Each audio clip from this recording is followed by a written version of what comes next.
the thing is that this business and any business, we don't know what's going on in people's personal lives. Right. You get somebody who could be an ideal franchisee come through your door and you're thinking they're going to be great, but we don't know that they're going through stuff. And maybe it's the right franchisee, but the wrong time for them. That's a great point. And I experienced that. I'll never forget early on, I had a guy tell us that Phoenix was never going to work for I-9 Sports because, and I quote, everybody goes away in the summer.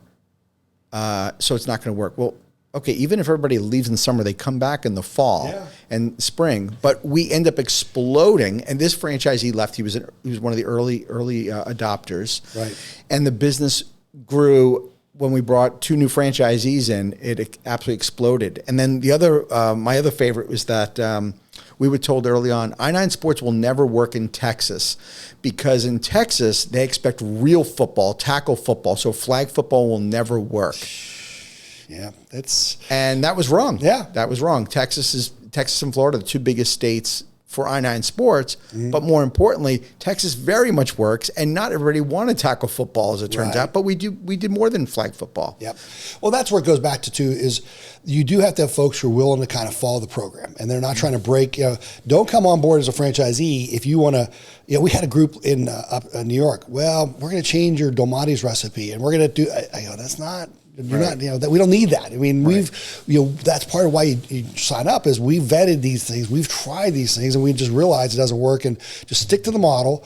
And you to your point, I like what you said. Be hungry. Go out and talk to your customers, and go out in the community, and go out and then you really have to take good care of your staff, because that's the other piece of the business is if you can have a great crew, this thing should run itself. I mean, that's the goal of the game too. So definitely, I think the franchisee or franchisor's limiting beliefs is what hurts them. So for our case, the limiting belief was it's not going to work in this area. Well, you're right. It's not going to work in this area because you believe that. Yeah. Well, that there is all that for me in the restaurants. And I'm not sure if this is the same with your business, but being the pioneer location in a new market is always a challenge. We had a store, Beef O'Brady's, we had a tough time in Dallas. And when I bought Little Greek, there was a franchise group in Dallas, and they were doing like only $5,000 or $6,000 a week. I go, oh boy. But these guys were, to your point, hungry, scrappy.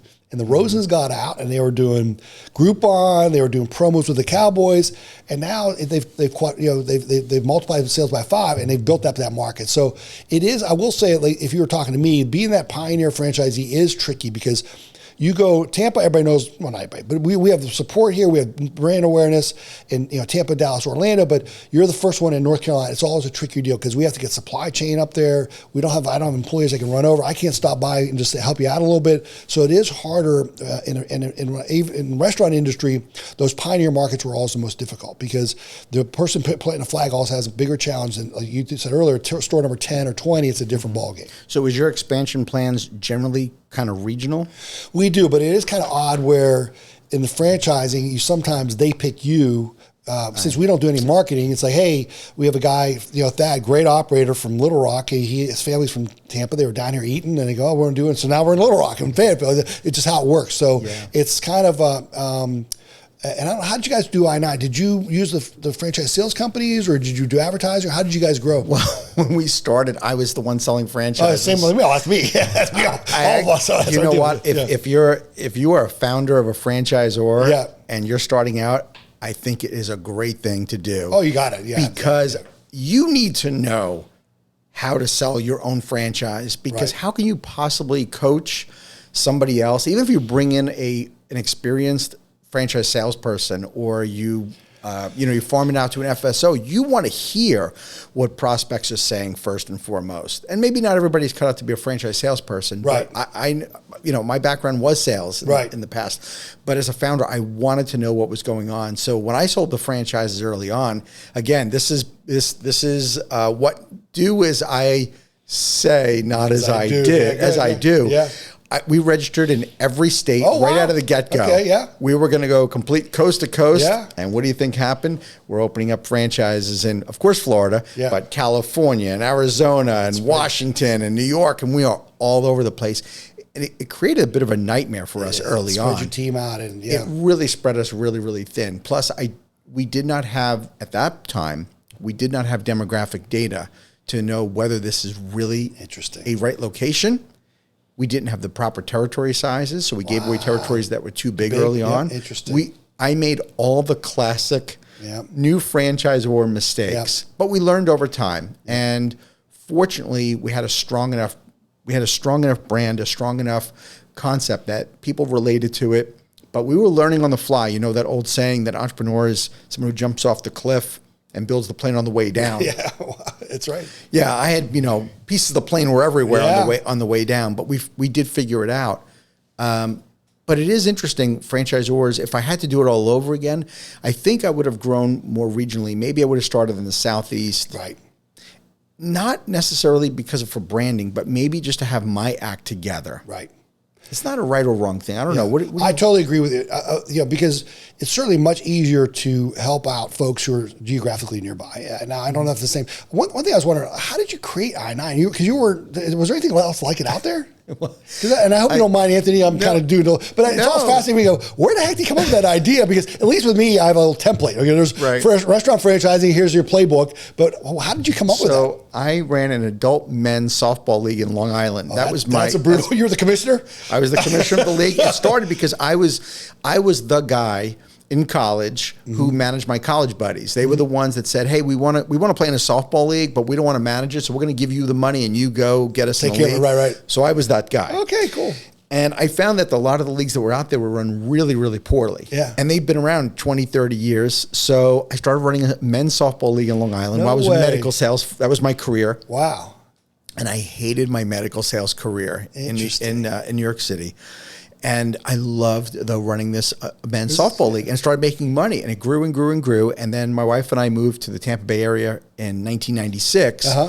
And the interesting thing is that in 1998, Nick, the NFL announced that they were going to offer flag football for kids as a way of promoting the game of football. Right. And I knew how to run sports leagues. So I had hundreds of men's softball teams by then. Got it. So I had my system, but I knew nothing about kids. Like my daughter was born in 1998. So I didn't know. The only thing I knew about running a kids league were the things that I saw in the media. And that back then it was the, soccer dad choking out the other dad. Excuse me. Oh yeah. All the brutal, the assaulting the assaulting that would happen at the hockey rink between parents. Sure. So I have like all this negative experiences in my head. So believe it or not, when I started my kids' flag football league in Brandon, I almost had like a chip on my shoulder. When parents would call to register their kid, I would start out like this. Okay, now let me tell you about this league.